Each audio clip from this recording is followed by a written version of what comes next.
What's good, folks? It's your boy Trill G. I'm going like a noob, dog. Been doing this for so long. I still don't make sure everything's correct. Alright, yeah, everything is correct, but I'm just gonna turn this up so you guys can hear me clearly. I don't have to speak so loud. This morning, it's like 3 minutes to 7 in the morning. Woke up eating not healthy, but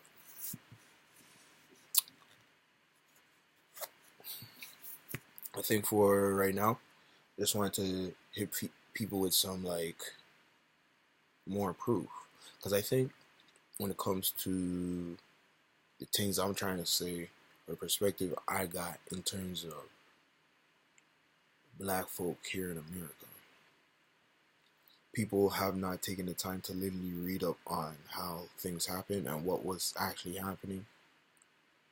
They just listen to the narrative, right? Which is generalized stories which don't really speak on details. From these generalized stories, a narrative can be built which can be very dangerous to the importance of certain details that aren't mentioned in the narrative in terms of what people will assume and move with versus what the actual details would explain and give credence to. You know what I'm saying? So for instance, the fact that I am here saying there's never been proof of slave ships. There's never been a proof that that there's a slave ship that came from Africa coming to America, bringing slaves upon, the thousands, the millions, I guess you would say, or whatever. Then when you look online for literal proof, right? I've been searching for literal proof for a long time. When you look online for literal proof, you only see, videos of like just pictures. You go to a library, you just see pictures. You go to books, you read books, you just see pictures, and you never see a picture of an actual real life boat. Well, finally, last year, I guess, there was a video uploaded by Inside Edition, news outlet. And they're talking about the last slave ship that ever existed has been found, right? I'm like, ooh, finally some proof. So I watched the video, and the video explains that this ship came from Africa, and it was right before the Civil War, and at that point it was illegal to even bring slaves. So they hid the slaves in a swamp in Alabama and burned the ship. So that ship just was been chilling there in Alabama all this time, and only locals of the area knew that it was really there. But if you actually read up on what history is in terms of the Civil War, that makes that narrative pretty weird. Well, at least for someone who's taking the time to study up different perspectives. There's I swear there must be at least 80 different perspectives on what caused the Civil War. And I'm talking about the American Civil War between the North and the South, right?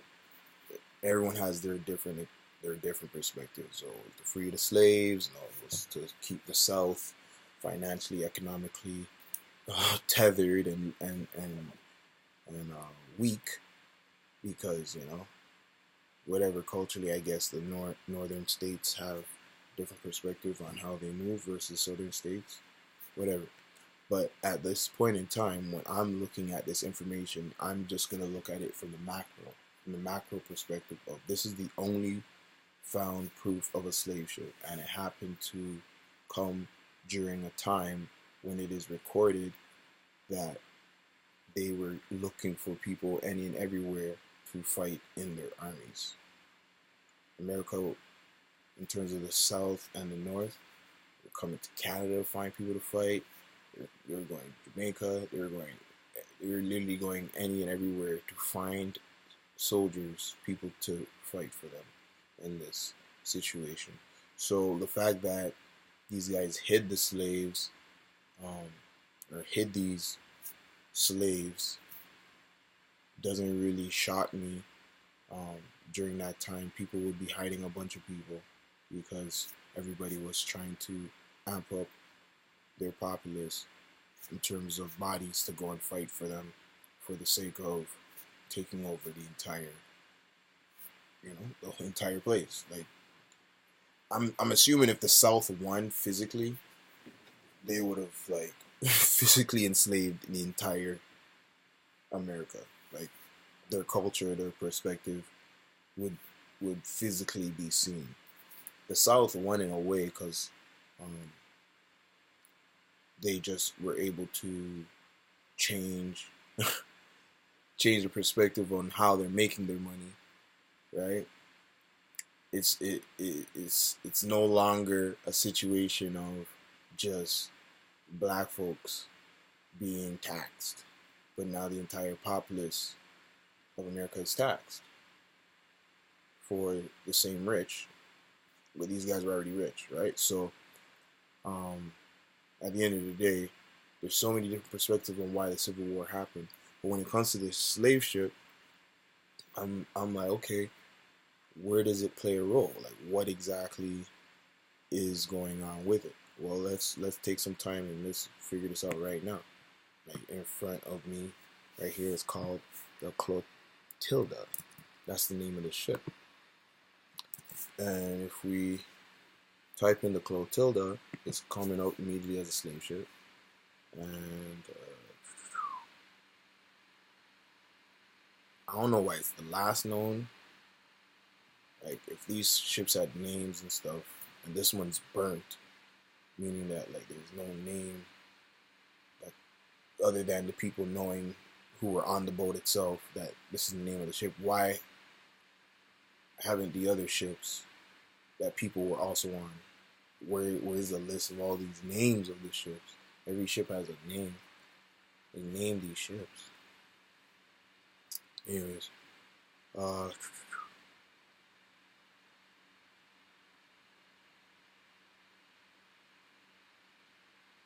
sorry, this thing is already breaking itself apart.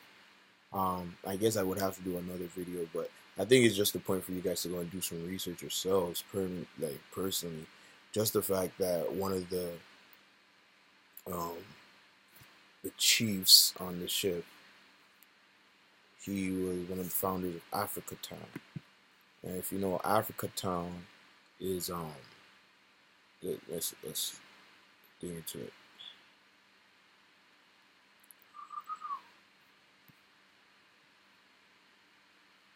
Alright, so in 1860, some wealthy slaveholders of Mobile and their friends decided to see if they could evade the federal law that prohibited importing slaves from Africa. The Atlantic slave trade had been prohibited by the United States by the 1807 Act prohibiting importing of slaves, although the domestic slave trade continued. So, what I'm trying to understand is this split in narrative. Like, this is not really even explained to in terms of the fact that illegal slave trade was going on while the actual government had already said it's illegal. Why? Because it doesn't really matter what the rules are. It's about how much money you have. Well, how could these rich guys, right, who could afford to do this slave trade,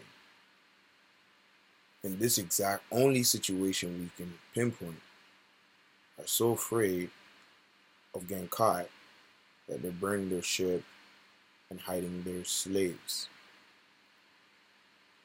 Because it's already illegal. You shouldn't be doing it already.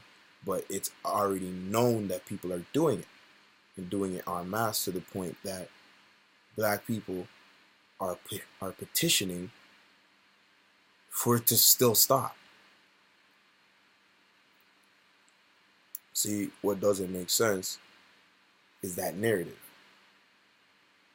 and the fact that the only ship and the only situation they could pinpoint is the Clotilda.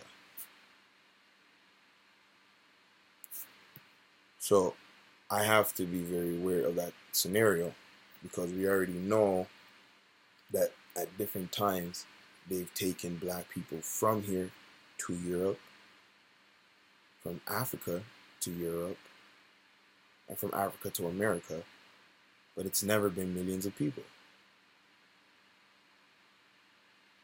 Any situation that they can pinpoint where they brought Africans, or where an African has come, is directly documented.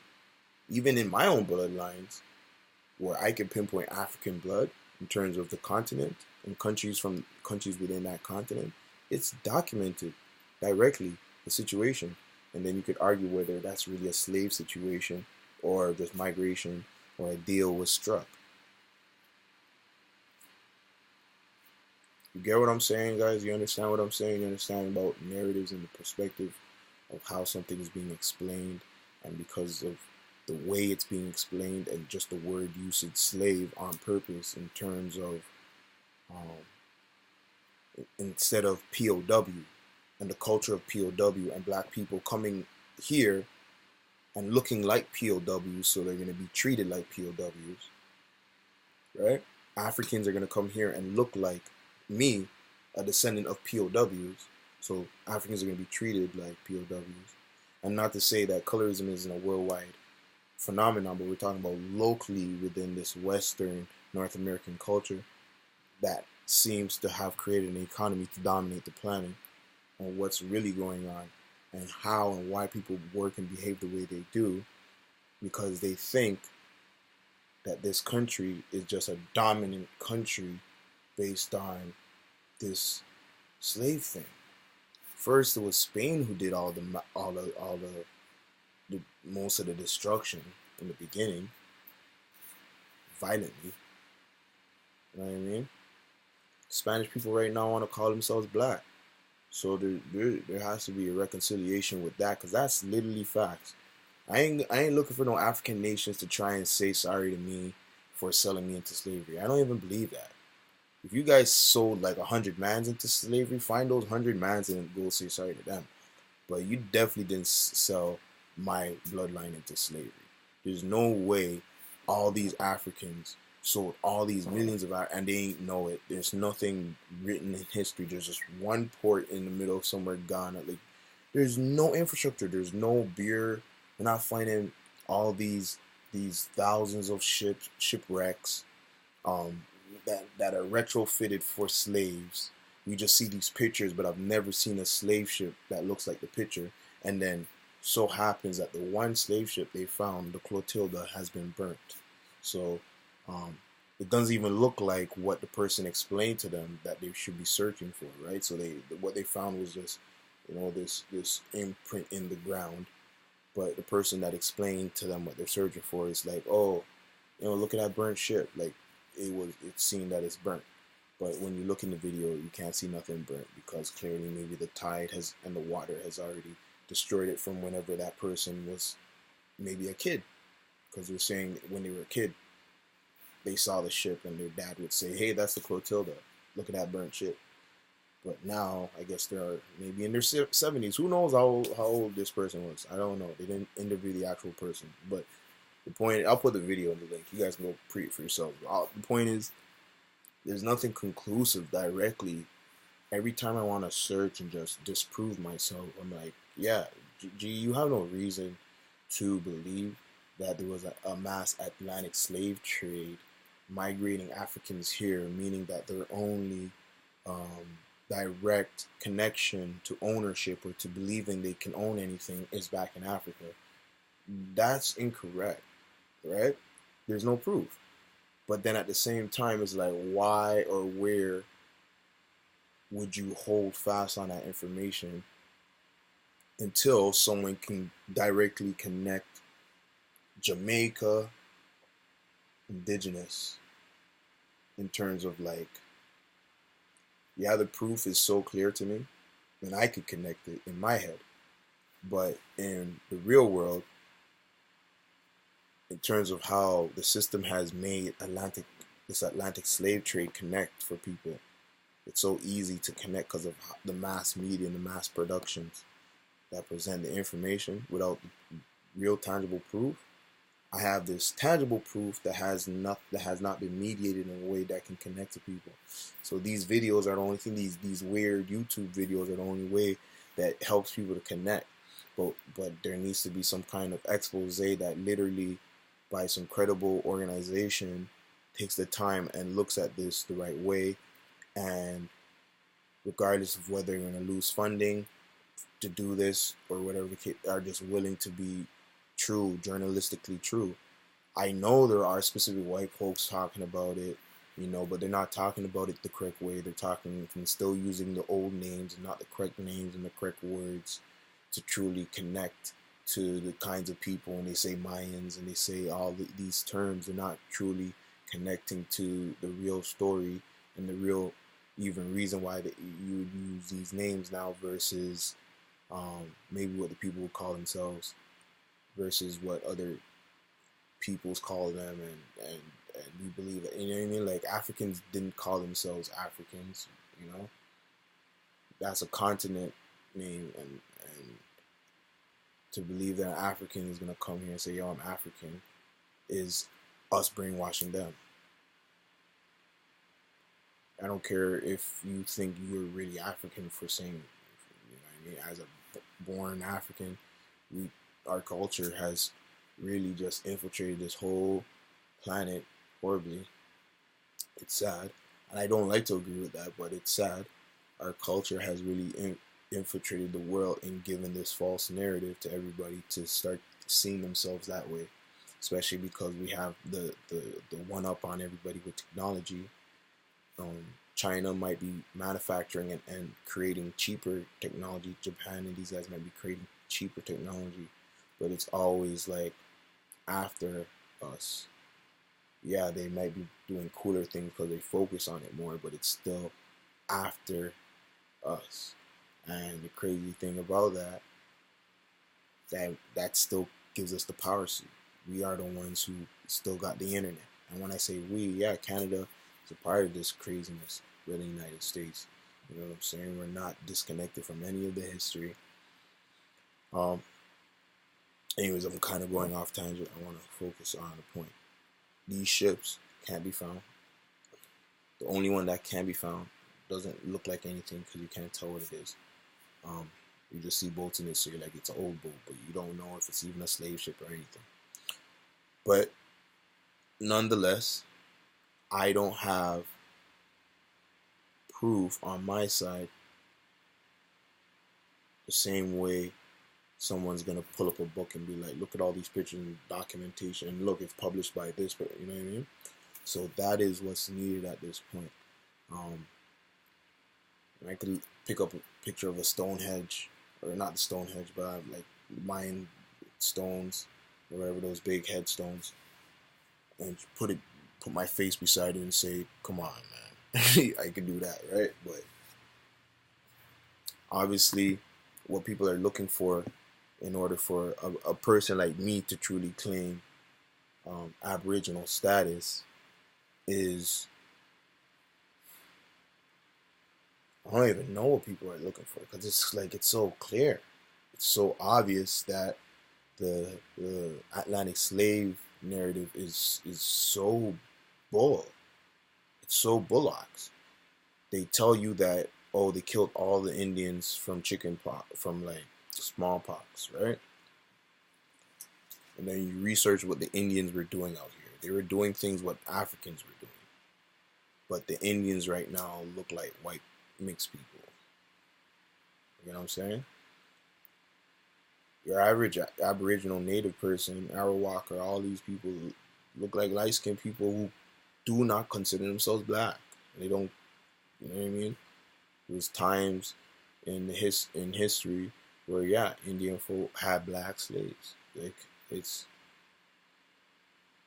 it's what it is.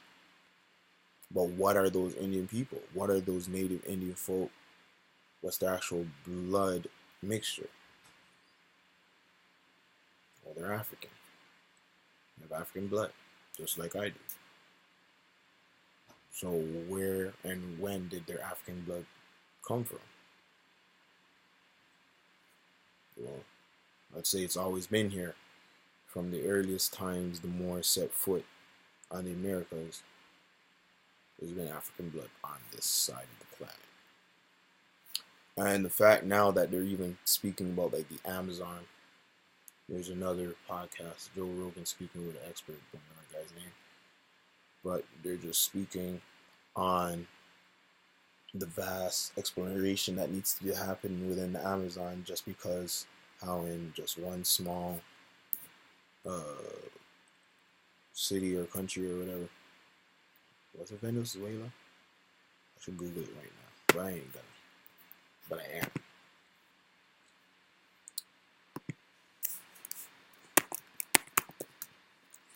Yeah, so there's like see now I see that's why I don't want to Google it, because I'm gonna start I'm gonna get confused, because as soon as I start one type Amazon, then I'm seeing Amazon.com stuff and I'm forgetting trying to talk to you guys. We're talking about exploration. Uh,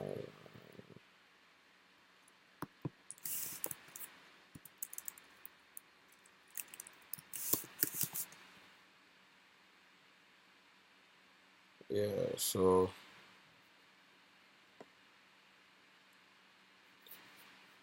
whatever. I just posted the Joe Rogan link too, but whatever. The point is that these ancient cities in the Amazon, are building things that are similar to Africa, and even even in the interview, the man admits he's like, but to be honest, these structures and these things that we see here are things that we're seeing all over the planet. And then when you look at the planetary history, we were already all over the planet. We are the ones. We are the ones. I can't believe I have to even say this, man. It is dark skinned Africans, okay, who civilized the Europeans. The Moors went into Spain, taught those sets of folks there to clean up themselves. That information eventually went everywhere else. Spanish were the talented ones ready to go and sell the seas, right? Because they were taught by us. That's why their conquest was massive. Because they had the talents.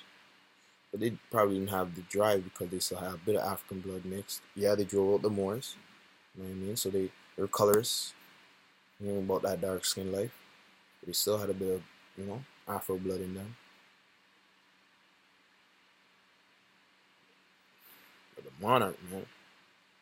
Rome, bro. Vatican and all these white established powers, they want all the blood, man. They just whatever they want. Who knows what they want? At this point, I don't know why they.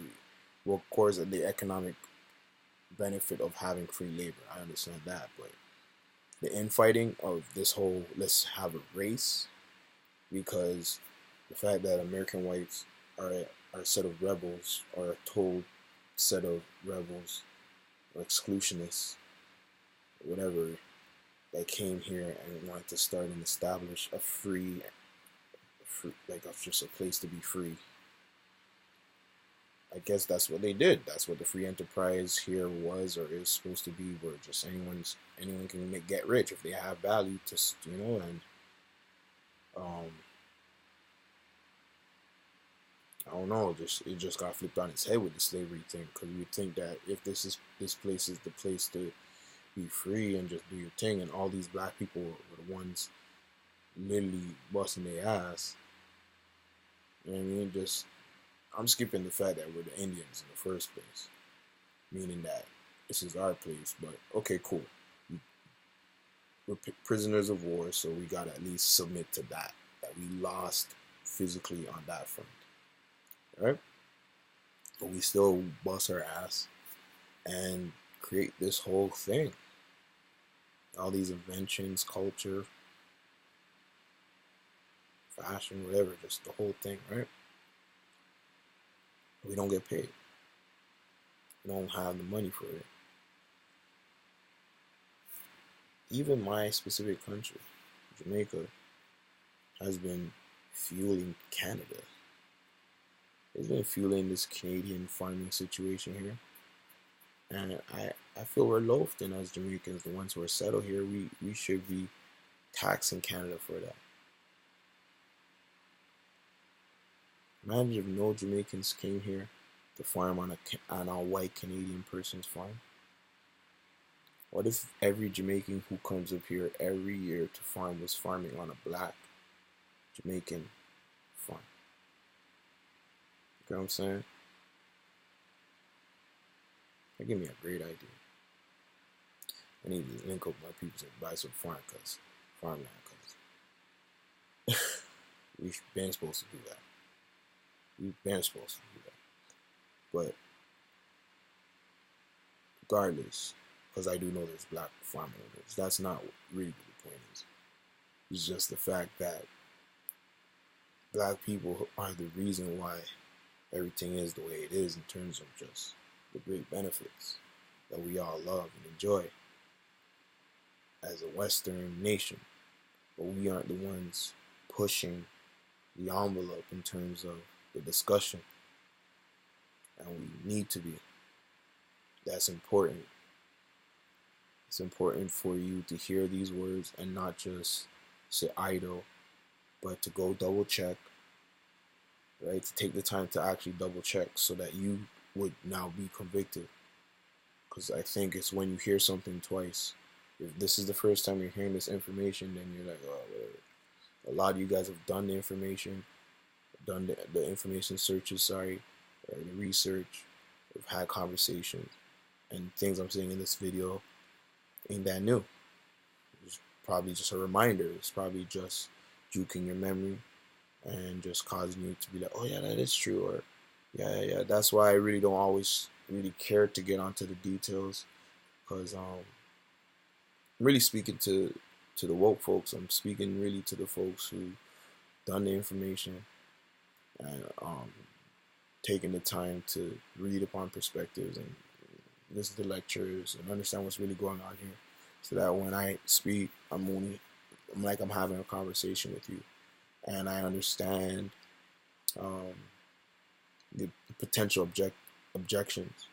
So if there is one that is serious enough, obviously then I try and substantiate myself by getting an exact detail, or explaining and going off on a tangent to really break something down so you can understand my process of thinking.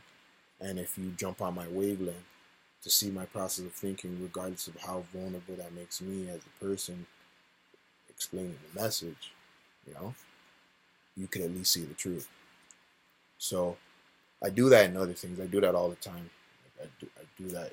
It's just a way that it's the best way for me to communicate, to just lay all my cards out, give my thought, my process of thinking, and then just allow you to take the time to take in what's been disseminated. So yeah, on this piece, I think this video is really important because I haven't done a video in a long time. Not really focused on even trying to format this side of the page right now. Got a lot of music things focusing on right now. A lot of other things economically I'm trying to work on. This farming thing is probably going to be a very, very important thing to start working on.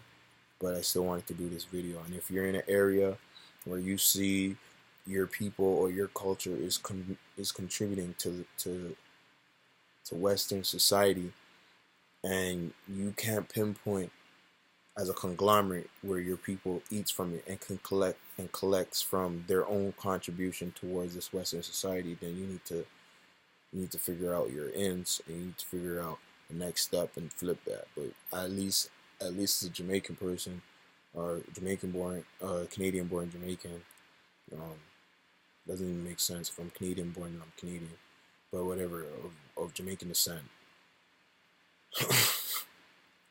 um, yeah, there's certain things I'm about to go tax my government about. So you already know.